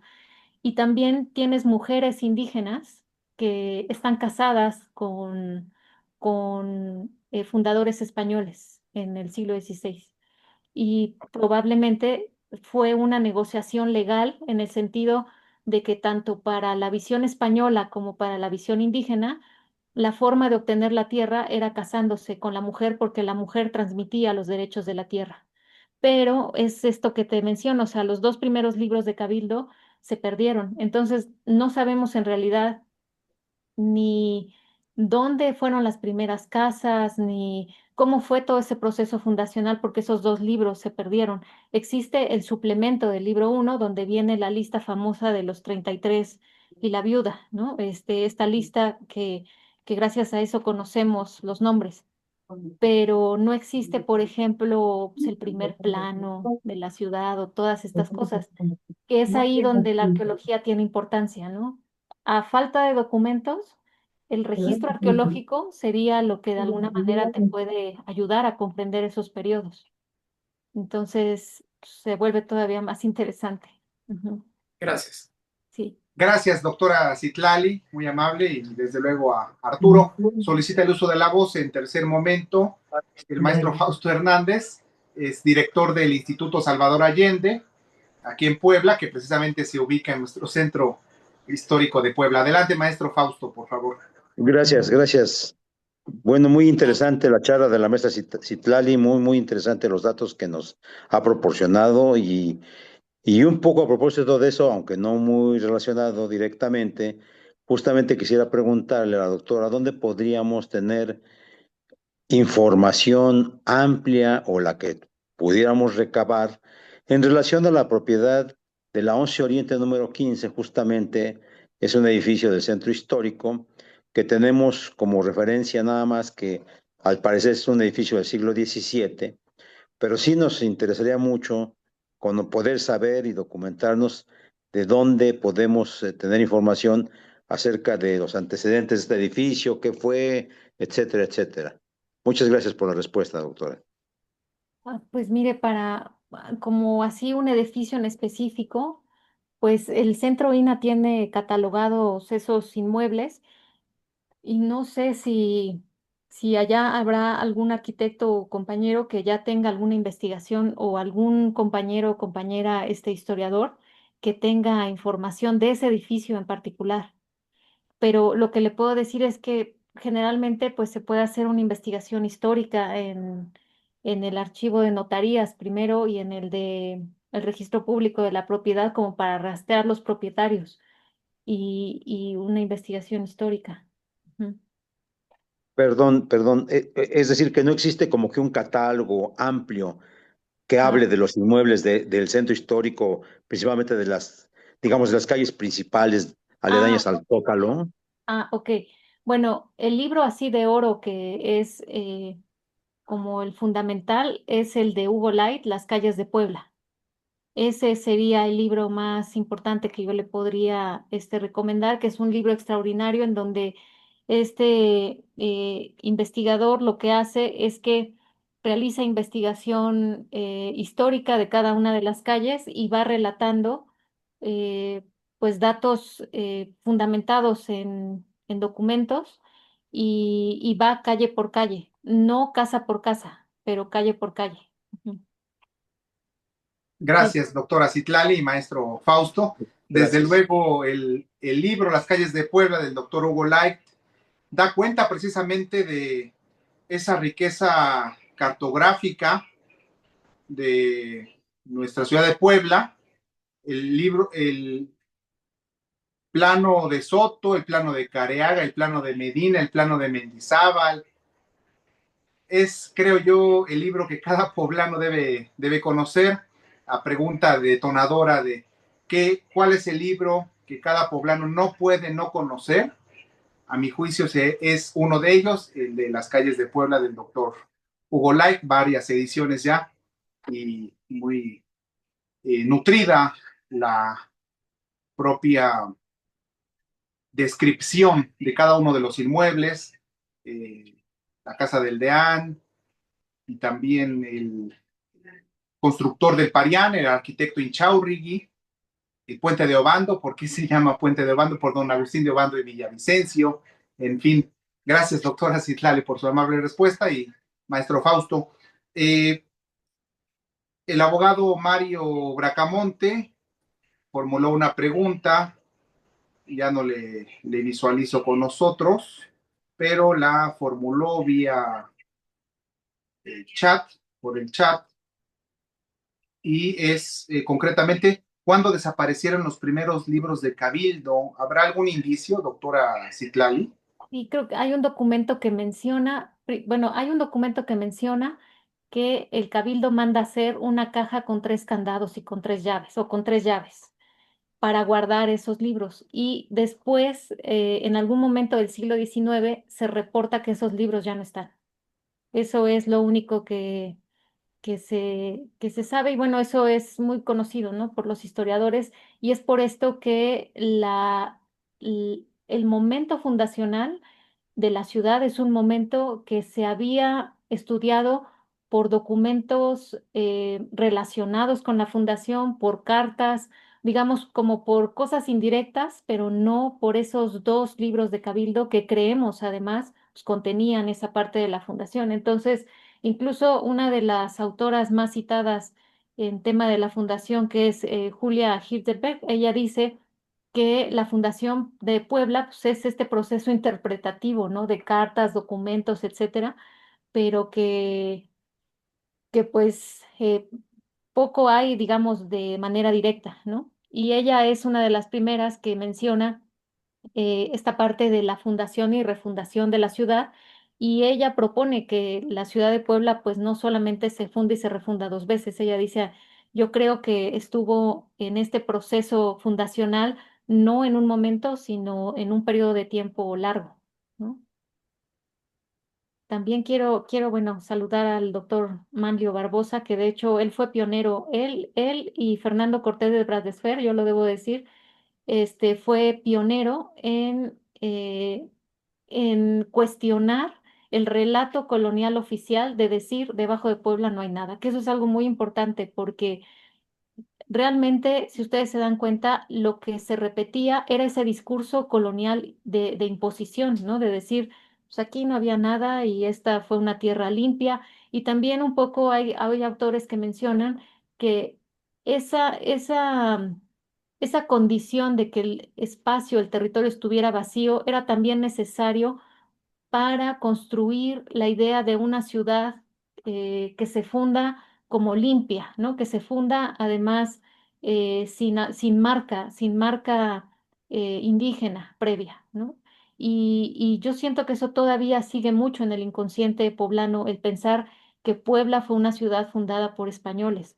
O sea, en realidad Puebla fue una ciudad fundada por una comunidad grande de indígenas, y lo hablamos cuantitativamente hablando, ¿no? Cuantitativamente hablando, había mucho más indígenas porque, como yo les mencionaba, quien construyó las calles, quien hizo los edificios, quien le dio solidez cultural a este asentamiento fue la comunidad indígena. Con esto no estoy menospreciando la influencia española, pero de alguna manera en las fuentes oficiales la, la herencia indígena está invisibilizada y la presencia indígena está invisibilizada. Y justo yo creo que algo que permite hacer la arqueología es visibilizar eso que invisibiliza el registro documental, porque en un documento siempre se escribe con una intención. Y yo puedo dejar fuera algunas cosas, ¿no? O incluso ni siquiera me doy cuenta que dejo fuera unas cosas, sino que simplemente mi visión del mundo hace que yo no vea ciertas cosas, ¿no? Y en el caso de la arqueología, pues toda actividad humana deja una huella. Y tarde o temprano, por ejemplo, nuestra basura, sobre todo la basura, por ejemplo, que desechamos en el momento contemporáneo, pues va a dar cuenta de nuestros patrones alimentarios, de nuestras crisis de consumo, etcétera. O sea, no es que el registro arqueológico tampoco diga la verdad al 100%, pero sí, pues todos tiramos basura y a veces el registro arqueológico pues permite observar esto que se invisibiliza en los documentos, ¿no? Entonces, esa es la importancia de los textos que publica el doctor Manlio y Fernando Cortés, que son los pioneros en cuestionar este relato oficial, ¿no? De que pues, debajo de Puebla no hay nada. Ujú. Gracias, gracias, doctora Citlali. Desde luego, el doctor Mario Barbosa Cano nos acompaña.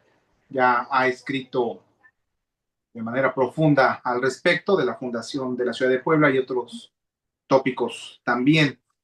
¿Existirá alguna otra pregunta, algún comentario adicional por parte de los asistentes virtuales? Suplicaré lo puedan manifestar con su mano física o virtual, si fuera posible también visualizarles mediante cámara para derribar esa barrera virtual, digital, y poder nutrir la disquisición de la doctora Citlali Reynoso Ramos como parte de un ejercicio de eminente educación permanente entre nosotros, precisamente para no olvidar esa memoria histórica, porque el hombre que olvida la historia se asemeja al hombre que pierde la memoria, y no queremos los poblanos perder ni la memoria,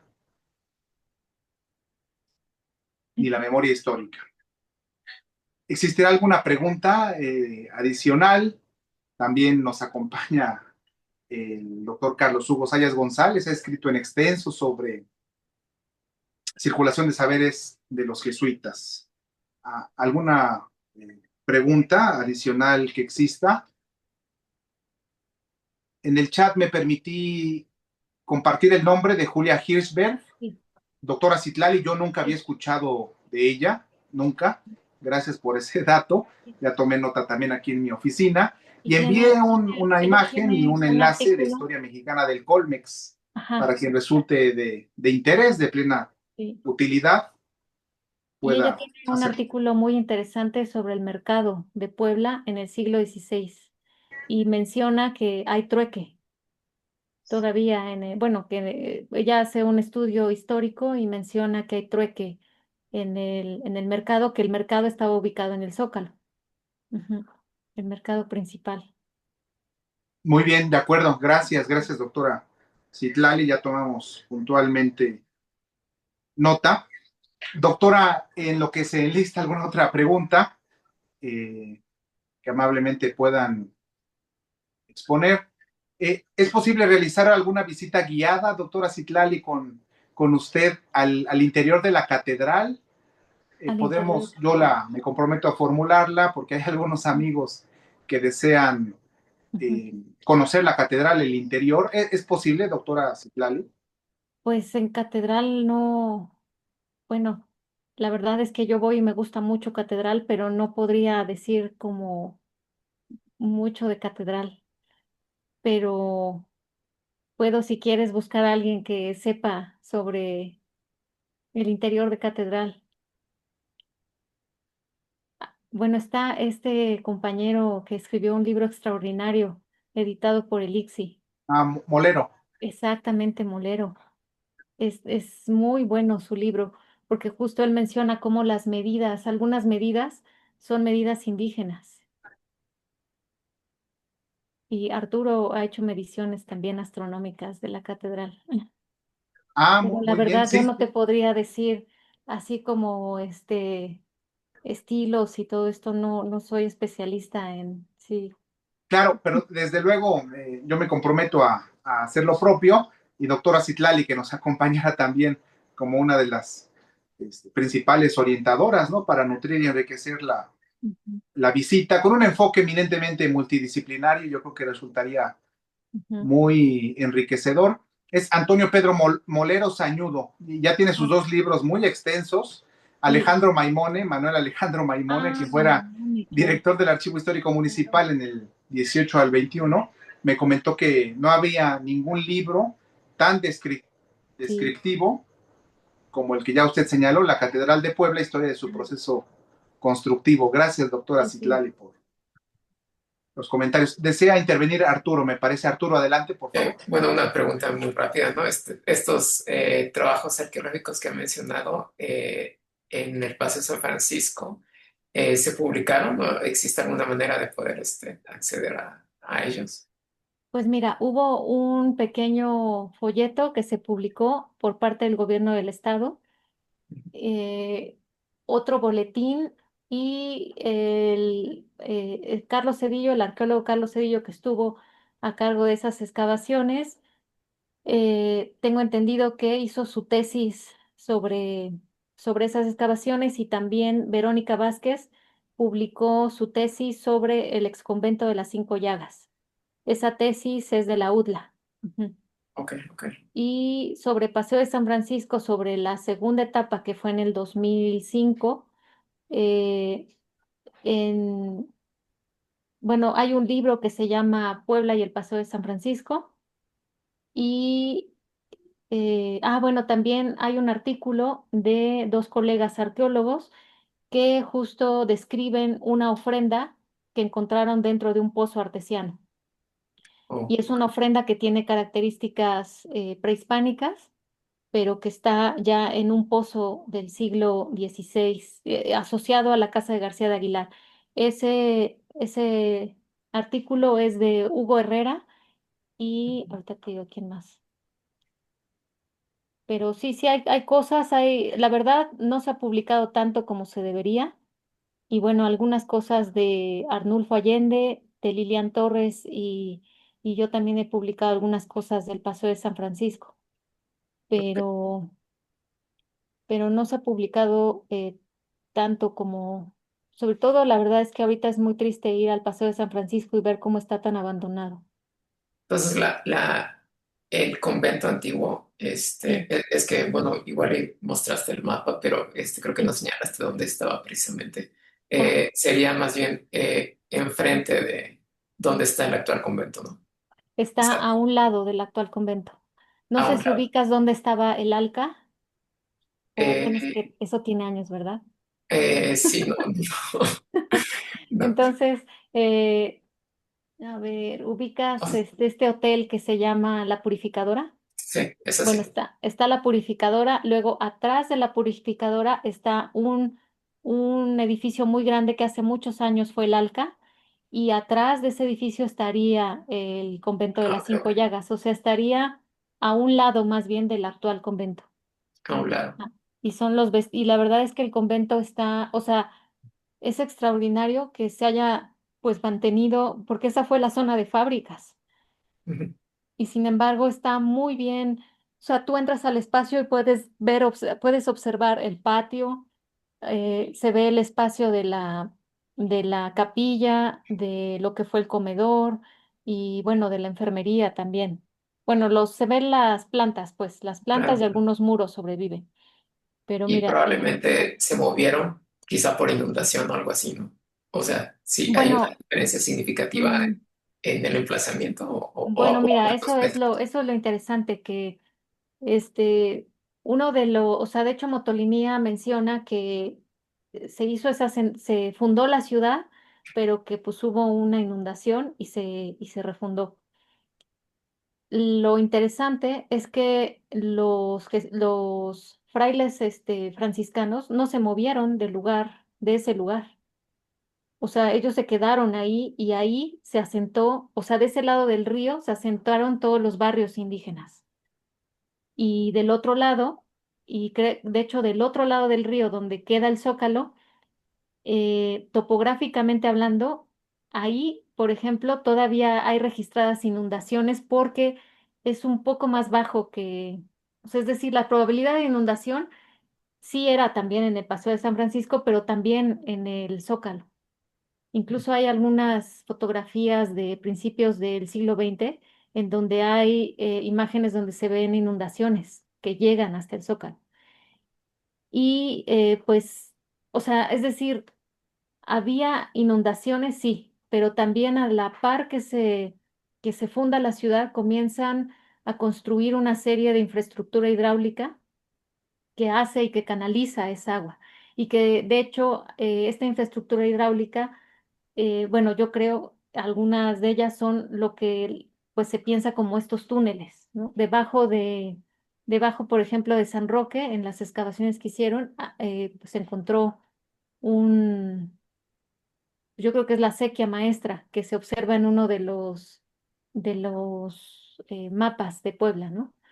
Pero, o sea, el que permitió, digamos, que el asentamiento saliera a flote, o sea, no, el agua seguía estando, pero más bien sí hubo una infraestructura hidráulica importante que canalizaba el agua y que permitía que pues no hubiera daño, ¿no? De estas inundaciones, porque lo que sí puedes ver con los residuos con el polen y todo este análisis que hicimos, es que pues la abundancia de agua es evidente, bueno, en los sedimentos. Cuando observas los sedimentos en el microscopio, generalmente se ven como bolitas porque hay arrastre de los sedimentos.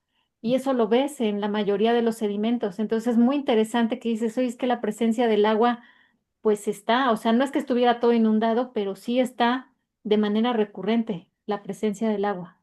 Ujú. Muy amable, doctora Citlali Reynoso, gracias. Y Arturo.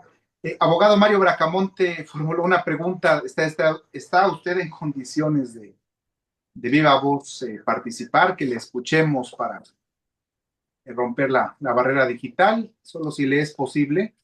Estoy en carretera, estoy en una situación un poco difícil, espero que se me escuche. Muy, Solamente tenía un par de preguntas. El primero es la gravísima desaparición, bueno, y criminal desaparición de los dos primeros libros de Cabildo, del Cabildo del Ayuntamiento de la Ciudad de Puebla. ¿Qué es lo que se sabe de esto? ¿Se sabe cuándo desaparecieron? ¿Se sabe inclusive, digo, si solamente se sabe cuándo desaparecieron, se les ha seguido la pista? No sería muy raro que estuvieran en la Universidad de Austin, donde han parado una gran cantidad de fondos, de documentos y bibliotecas de México, muchos productos del saqueo. eh, y luego el segundo es si el lugar al que se refería la doctora, en el convento franciscano, en el lugar original del surgimiento de la construcción del convento franciscano, está todavía o hay restos del claustro. Cuando se refiere a algunas Sí, construcciones, entiendo que el comedor, bueno, es el refectorio, sí, así y, es. y sí es que existen rastros del claustro o debieran ser, digo, pueden ser identificados y en su momento pues debieran ser rescatados. Estoy de acuerdo con ella que es tristísimo todo el asunto, todo lo que rodea el bodrio ese que rodea a esos yacimientos que son pues el núcleo, el centro de la ciudad, el surgimiento de la ciudad, espantosísimos, espantosísimas construcciones con colores chillantes y de todo, ¿no? Sí. Una cosa espantosa. Sí, sí, sí. En eso coincidimos Y sí, la verdad es tristísimo. Yo fui al Paseo de San Francisco hace 2 semanas y también la verdad es que me dio mucha tristeza ver cómo pues está tan descuidado y pues abandonados, ¿no? Estos sitios y que bueno, fueron excavados en algún momento pues con recursos públicos, ¿no? Y pues salieron a la luz y lo que usted menciona, sí, en efecto, se ve, lo que se ve en este espacio son restos de muros, de pisos, y se puede identificar el claustro, se puede identificar el refectorio, se puede identificar la enfermería. Y los compañeros, de hecho, cuando excavaron, por ejemplo, en la enfermería, es común que la talavera, que algunos platones de talavera se les ponga yo pertenezco a la enfermería o yo pertenezco a la cocina, ¿no? Para que no se mezclaran, de hecho, objetos que pertenecían a una área o a otra del convento. Y eso sucede ahí en San Francisco. La verdad es que esa excavación fue extraordinaria y pues sí, tendría que en algún momento pues recuperarse esos vestigios. Y sobre los libros, pues como le menciono, hay una mención en los mismos libros, en la misma, me imagino que en los mismos libros del ayuntamiento, y creo que lo menciona también Hugo Lai, lo mencionan muchos historiadores de la pérdida de los dos primeros libros de Cabildo en algún momento del siglo XVII. O sea, a principios quizá, en realidad es que como lo cuentan, es que de pronto se dan cuenta, ¿no? Que ya no están esos dos libros. Entonces, la verdad no sé si el ayuntamiento haya hecho esto de darles como seguimiento, de buscarlos. Es por esto que es tan importante el suplemento del libro uno, que es el que publica y le da paleografía el doctor Efraín Castro, que apenas falleció y que, bueno, fue una persona que dio pues memoria también a esta ciudad, ¿no? Y él hizo la paleografía de ese primer suplemento. Y está, hasta donde tengo entendido, está publicado el primer suplemento de uno de los libros fundacionales. Y también hay libros, digamos, que son eh, importantes, relevantes también como de siglo XVI, que se encuentran, por ejemplo, en el archivo de notarías o en el archivo público de la propiedad. O sea, la verdad es que el acervo de libros pues, es maravilloso y el archivo de nuestro ayuntamiento, pues es increíble, es uno de los más completos. Pero bueno, esos dos primeros libros que quizá es los que queríamos ver, pues Ah, no están, sí. bueno, le agradezco mucho su No, al respuesta y contrario. la felicito por su labor, que es Al contrario, muchas importantísima para gracias. Puebla. Muchas gracias. Muy amable, abogado Mario Bracamonte y doctora Citlali Reynoso. Corresponde el uso de la voz al doctor Carlos Hugo Sayas González, nuestro amigo también. Adelante, doctor Hugo, por favor. Hola, buenas tardes a todos. Una disculpa que no ponga la cámara, pero estoy aquí también en un espacio medio incómodo. No, interesantísima la explicación de la doctora Citlali, la relectura exactamente del mito fundacional, ya pudiéramos llamarle así, ¿no? De la ciudad de Puebla. Y me parece interesantísima su lectura porque, y junto con Arnulfo y todas estas personas que ella, investigadores que ella ha mencionado, justamente en lo que pues los momentos que estamos viviendo ahora, ¿no? Con todo lo que está pasando en Cholula y el riesgo que también está ahí de perder, ¿no? Este patrimonio, pues material y cultural y bueno, un montón de cosas a partir de esta expansión que ha tenido la ciudad con tanta, pues nuevos fraccionamientos y casas que están inundando los alrededores de la ciudad de Puebla, ¿no? Y es algo también un tema que yo le he insistido varias veces a nuestro amigo Ernesto, de ver a la ciudad justamente en relación con esos pueblos con esas otras ciudades, ¿no? Que la rodean, de pueblos indígenas, porque como dice la doctora Citali, pues ellos fueron los que vinieron a construir justamente esta ciudad, ¿no? Entonces, por eso me llamó mucho la atención, pues toda la explicación que ella da de lo que hay detrás o debajo, ¿no? De este valle, ¿no? Aunque sean pocos indicios, pero es evidencia de que precisamente pues no estaba totalmente desocupado, ¿no? Sino que hay ahí una, pues sutiles señas, ¿no? De que por supuesto que tenía dueños, ¿no? Yo, y esa es la pregunta, yo alguna vez escuché que, o leí, ya no sé por dónde o de dónde estoy sacando la información, y a lo mejor está ahí, errónea, pero a ver si Citlali me puede pues clarificar.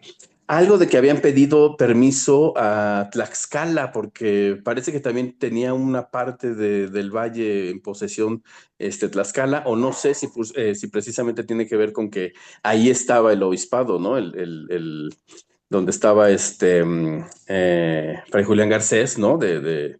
De ahí viene para explorar el valle y ahí es donde encuentra, ¿no? A partir de este sueño que tiene. Entonces yo había leído o escuché en alguna plática o algo sobre que también le habían pedido permiso o los tlaxcaltecas habían cedido parte de ese territorio. No sé si estoy en lo correcto y si tú me puedes dar más información, doctora Citlali. Gracias. Buena tarde a todos. Gracias. Fíjate que no sé, no, yo sabía que Cholula, pero no sé, lo cierto es que cuando se funda la ciudad, Motolinía es el que menciona que vienen indígenas de Tlaxcala. Y dice, venían como unos 3,000 cantando y bailando y entraron muy contentos a, a la ciudad. Y menciona, sí, y sí había una comunidad de Tlaxcala. Había también, sabemos, de Cholula y se asientan en barrios.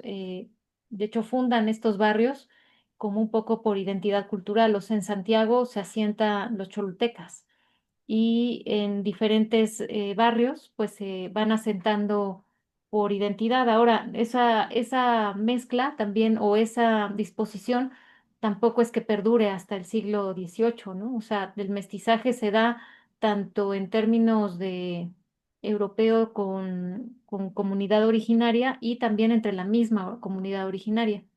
O San Baltasar Campeche, que también es un caso muy interesante, que también es comunidad indígena que viene y que en San Baltasar Campeche sí se reporta comunidad de Tlaxcala. Pero la verdad no sé si quizá una porción del territorio correspondía a Tlaxcala, eso sí, no sabría decirte. Sí. Gracias, doctora Citlali y doctor Hugo Sayas. Eh, Concluimos ya con la pregunta, la intervención de Carmen Castillo, ya para concluir. Eh, Nuestra amiga Carmen Castillo nos acompaña. Está en condiciones de activar su micrófono amablemente para escucharle, Carmen. Hola, licenciado, ¿qué tal? ¿Cómo están? Buenas noches. Hola, buenas noches. Mira, una pregunta. Justo de enfrente de lo que es el ruta, hablando de la iglesia de San Francisco, ahí veo una casona que la verdad cada vez que paso y la veo me da cada tristeza porque tenía un árbol frondoso hermoso y está toda vandalizada. Yo Sí. quisiera saber cuál es el motivo por el cual el gobierno no se preocupa o permite que el vandalismo se quede ahí viviendo en esas casas tan hermosas que ahorita están completamente, esa casa está destruida completamente. Sí. Sí, pues es que el Paseo de San Francisco fue un proyecto que inicia Bartlett. Ese proyecto, la propuesta era pues hacer un centro de convenciones y además el proyecto original lo que dice es iban a poner la modernidad en diálogo con la historia, ¿no? Se expropian 8 hectáreas de esa zona. O sea, de hecho, no sé si algunos de ustedes recuerdan que expulsaron a los vecinos de una manera muy injusta, violenta.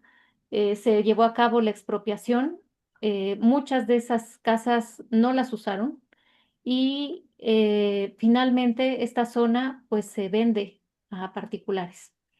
Entonces, digamos, toda esa zona del Paseo de San Francisco es, bueno, yo digo que es un excelente ejemplo para estudiar el modelo neoliberal y su impacto en estos espacios, ¿no? Y sobre todo, bueno, y ahí en medio de todo eso, pues quedaron estos vestigios arqueológicos. Entonces, La verdad es que no hubo sí hubo durante un tiempo un fideicomiso del Paseo de San Francisco que estaba dedicado a observar los vestigios arqueológicos y todo esto, pero ese fideicomiso lo disuelve, no me acuerdo si Melquiades o alguno de ellos, pero las expropiaciones tienen, bueno, y ustedes son abogados, eso lo deben de saber mejor que yo, porque en eso yo sé que una expropiación se hace por un fin público, ¿no? Es decir, un hospital, una escuela, etcétera. Bueno, yo no he visto en el Paseo de San Francisco un hospital, una escuela que se haya hecho para esta expropiación. Y hay un tiempo también, si por ejemplo pasa determinado tiempo, no recuerdo si son 20 años o cuántos años son, que de alguna manera esas casas que se expropiaron no se utilizan, los dueños pueden solicitar de vuelta sus propiedades porque además sería lo justo, ¿no? Sin embargo, antes de que se llevara a cabo esa expropiación, el gobierno vende todo y lo remata. Entonces, el problema es que el Paseo de San Francisco, pues es un caso muy particular en la ciudad de Puebla, que, que pues lo que vemos ahorita es esto, ¿no? El resultado es este, como pues sitios abandonados, espacios que es un espacio, en términos de origen, era como un espacio, un bodrio ahí medio semipúblico, ¿no? O lo que dentro del sistema neoliberal es como semipúblico, semiprivado, y pues al final, pues no resulta lo que estaba programado. Y además, bueno, hay varias investigaciones, yo les sugiero también leer al doctor Francisco Vélez Pliego y a la doctora Virginia Cabrera.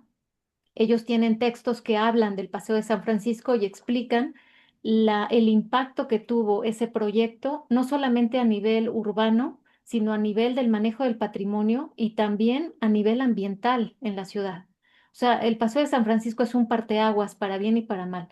Para bien, yo como arqueóloga diría, porque nos permitió observar que la ciudad tenía patrimonio arqueológico y que había sitios extraordinarios ahí en un lugar que estaba en el corazón de la ciudad. Y para mal, pues porque hay un impacto ambiental, un impacto urbano, un impacto en el patrimonio y un impacto justo en también en estos pues no sé, en la influencia de privados, ¿no? Sobre algo que tendría que ser de beneficio, pues, público. Bueno, en mi opinión, tendría al menos los sitios arqueológicos que están ahí, en mi opinión, tendrían que ser de beneficio público y la ciudadanía tendríamos que disfrutarlos, pero pues ahí sí que quien tiene que pues tomar cartas serían, no sé ni quién, porque en realidad, además, digamos, la obtención de los predios en términos legales, pues están obtenidos de manera legal. O sea, no, no sé, la verdad, de ahí sí yo creo que un abogado lo podrá explicar mejor en términos de qué sucedió en términos de legalidad, pero lo que nosotros vemos como ciudadanos es justo, no sé si ubica la 2 por donde está la Iglesia de la Luz, la contraesquina, toda esa cuadra está peor que esta casa que usted menciona, porque yo también la veo seguido y digo, ay, bueno, esa casa amarilla con el pino este enorme, ¿no? Que tiene adentro, pero si ve esta cuadra de donde está la Iglesia de la Luz en contraesquina, toda esa cuadra hay un montón de casas abandonadas en ruinas que son parte de lo mismo, de ese proyecto pues totalmente fallido, ¿no? Del Paseo de San Francisco, en términos fallido como un modelo económico. Y hay una tesis muy interesante que también se la recomiendo de María Teresa Meléndez de la Benemérita Universidad del Colegio de Antropología. Ella también es arqueóloga y ella lo que hace es que analiza la percepción del Paseo de San Francisco en los poblanos y en jóvenes poblanos. Y algo a mí que me pareció sumamente interesante es que cuando ella pregunta a los jóvenes, porque además hace todavía unos años era un espacio muy bonito, muy agradable, había jardines muy bonitos, muy bien cuidados. Y los jóvenes, por ejemplo, no, como hay un centro comercial, hay un centro de convenciones, y lo que ella hace es una técnica que se llama cartografía social, que es pedirle a la gente que dibuje el espacio. Y entonces ella les pide que dibujen el espacio del Paseo de San Francisco. Y algo interesante es que los muchachos dibujan el centro de convenciones y el centro comercial. Y algo que yo le decía a Maite es que lo que yo puedo observar y lo que puedo interpretar es que en un sitio en donde tú pones a coexistir cuestiones históricas y culturales con cuestiones comerciales, no funciona. O sea, no funciona. La atención se va hacia lo comercial y hacia la parte, pues sí, comercial de entretenimiento. La atención del visitante no está en los vestigios ni en pues la importancia a lo mejor cultural del sitio, porque bueno, además de que no se le informa, ¿verdad?, al visitante, ni también tiene manera de saberlo, pero yo la verdad creo que es un fracaso eso de poner un ámbito comercial unido con una cuestión cultural. No sé, a lo mejor habrá casos en los que sí funcione, pero al menos en este caso específico, pues no funciona, pero yo lo sé, yo cada vez que paso por ahí también me parte el corazón ver esa parte de la ciudad tan, pues tan como está. Sí, Gracias, sí. doctora Citlali Reynoso Ramos, por su intervención y desde luego a Carmen Castillo. Ya nos encaminamos hacia el final. Solo recordar, tengo en mis manos el anteproyecto de ley para la restauración y conservación del patrimonio histórico, artístico y edificado de Puebla de 2021. Precisamente la doctora Citlali Reynoso Ramos, el día de su participación en el simposio que refería al inicio, el día 9 de diciembre, sábado 9 de diciembre, en la Casa del Libro Gilberto Bosque Saldívar, el abogado Héctor Moreno Toscano expuso la problemática, pero una problemática acompañada de solución, no permaneciendo en la problemática, como es ahora el espíritu nuestro, que nos motiva y nos impulsa, y para encauzar este anteproyecto de ley, para quien lo desee, por favor le suplico un mensaje y hacérselo llegar. Lo hemos socializado ya con el Poder Legislativo porque es obligado ya a brindar orden, estabilidad, yo diría estabilidad y equilibrio al ordenamiento jurídico poblano, sobre todo hacia los 500 años. Recordar que la conferencia de la doctora Citlali Reynoso se intitula Patrimonio Arqueológico en la Ciudad de Puebla, Memoria de una ciudad hacia los 500 años. Entonces consideramos que la exigencia actual es de fomentar una participación ciudadana activa para incidir y proteger, restaurar, conservar nuestro patrimonio hacia el 5º centenario de la fundación de la Ciudad de Puebla. Me permito hacer una invitación. En breve se definirá una fecha, doctora Citlali Reynoso, y para reunirnos con el arquitecto Ambrosio Guzmán, la maestra Ana María Ashwell, y el maestro José Luis Naval Cid de León, quien dirige la revista Boulevard Chapulamatl. Este año cumplió 36 años y cuenta con una gran riqueza fotográfica, fotografía de Abraham Paredes, quienes han escrito allí los doctores Gloria Arminda Tirado Villegas, el propio doctor Malio Barbosa Cano, que nos acompaña aquí también, otros más.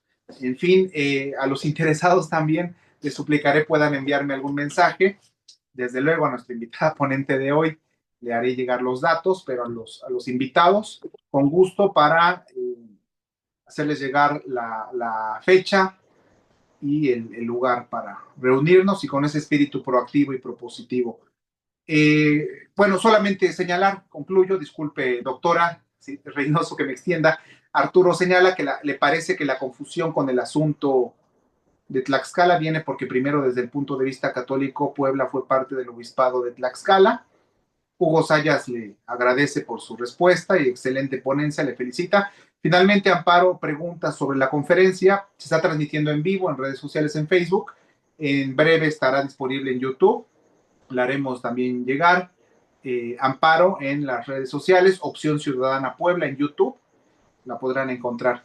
Doctora Citlali Reynoso Ramos, gracias por su tiempo, estas dos horas. Gracias, doctora. Te mantengo al tanto de la reunión y a nuestros invitados también. Nos comparte Arturo un enlace, artículo del doctor Cervantes sobre el primer obispado de Nueva España. Mayra Toski también le felicito. Y la referencia, Arturo, de este artículo se llama Ofrenda de tradición prehispánica localizado en el Paseo del Río. Y es de Hugo Herrera y el otro compañero, ahí siempre se me olvida su nombre, es Hugo Herrera Torres y José Antonio Álvarez. Gracias. Pero este es un muy buen artículo justo de las ofrendas, sí, pero hay poco publicado, pero sí hay de pronto ahí artículos interesantes. Gracias. Muy amable, resultó un ejercicio altamente nutrido, enriquecedor. Doctora Citlali Reynoso Ramos, gracias por su tiempo. Al contrario, Nos mantenemos en contacto permanente y nuevamente una disculpa por las complicaciones tecnológicas que nos llevaron a empezar un poco el tarde. artículo, creo que es el artículo, Carmen dice, sí, es más, si quieren les pongo aquí el enlace, si me das un momento. Por favor, doctora, por Les favor. pongo el enlace de ese artículo, es muy interesante de estos dos compañeros.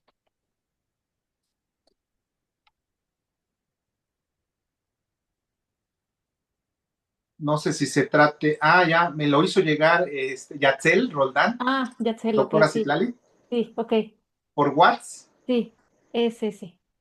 Exacto, el de Hugo Herrera y bueno, y está, bueno, la tesis que hizo, como les decía, Carlos Cedillo sobre el Paseo de San Francisco y la de Verónica Vázquez, que es de la UDLA.